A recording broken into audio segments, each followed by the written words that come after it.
Assalamualaikum warahmatullahi wabarakatuh. Perkenalkan, nama saya Siti Rasyatul Uma dengan NIM 060203230448 dari kelas MPIC. Nah, kali ini kita akan membahas materi yang ketiga, yaitu pengorganisasian supervisi. Nah, di sini kita akan membahas 6 poin penting. Yang pertama, struktur organisasi supervisi pendidikan dan manajerial, tugas dan tanggung jawab pengawas atau supervisor, hubungan kepala sekolah, guru, dan stakeholder, penguatan tim supervisi manajerial di lembaga, optimalisasi supervisi digital di era 4.0 dan 5.0, dan yang terakhir yaitu evaluasi pengorganisasian supervisi. Pembahasan yang pertama, kita akan membahas tentang struktur organisasi supervisi pendidikan dan manajerial. Supervisi pendidikan memiliki dua bentuk utama, yaitu supervisi akademik dan supervisi manajerial. Supervisi akademik itu berfokus pada peningkatan kualitas pembelajaran dan pengembangan guru. Sementara kalau supervisi manajerial menitikberatkan pada efisiensi, efektivitas pengelolaan lembaga. Struktur organisasi supervisi berlangsung berjenjang.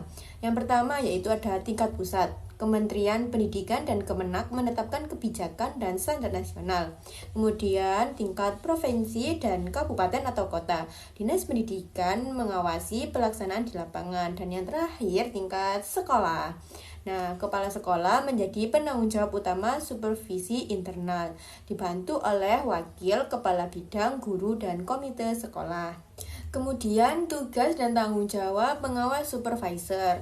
Nah, supervisor atau pengawas pendidikan itu berperan penting dalam membina dan mengarahkan guru serta kepala sekolah.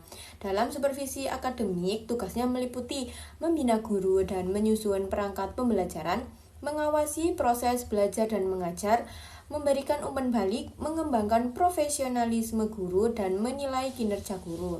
Sedangkan dalam supervisi manajerial, pengawas membimbing kepala sekolah dan penyusunan RKS atau RKAS, pengelolaan sarpras, keuangan, dan administrasi.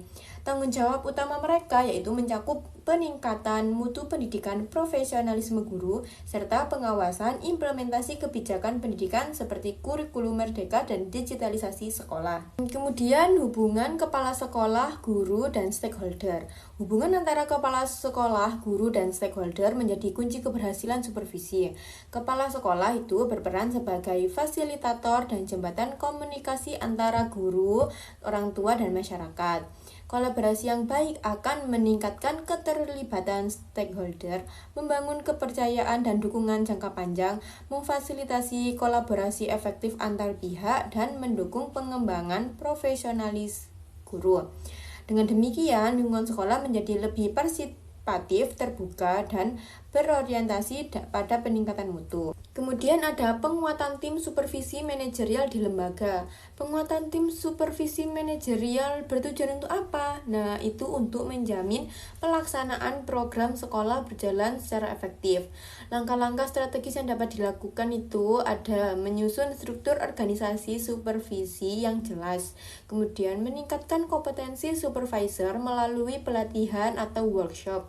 Kemudian membangun budaya kerja kolaboratif dan transparan, memanfaatkan teknologi digital dalam proses supervisi, dan yang terakhir melibatkan stakeholder internal maupun eksternal. Pendekatan ini memastikan supervisi bukan hanya kegiatan administratif, tetapi menjadi alat pengembangan mutu yang berkelanjutan. Lanjut, ada optimalisasi supervisi digital di era 4.0 dan 5.0. Di era digital, supervisi pendidikan itu harus bertransformasi dari pengawasan manual menjadi pengawasan berbasis teknologi. Supervisor kini dituntut memiliki literasi digital, analisis data, dan kemampuan komunikasi secara virtual. Pemanfaatan aplikasi seperti e-supervisi, Sisagu, dan Hadirku menjadi contoh nyata optimalisasi digitalisasi supervisi. Era 5.0 menuntut integrasi teknologi dengan nilai kemanusiaan dan spiritualitas Islam, sehingga supervisi tidak hanya efisien tapi juga humanis, membangun akhlak dan karakter peserta didik. Dan yang terakhir ada evaluasi pengorganisasian supervisi. Evaluasi dilakukan untuk menilai sejauh mana sih struktur dan mekanisme supervisi itu berjalan dengan efektif. Nah, tujuannya itu untuk mengetahui kemajuan supervisi pendidikan, merencanakan pengembangan lembaga di masa depan, meningkatkan profesionalisme personal guru atau sekolah, dan memberikan dorongan untuk inovasi pembelajaran.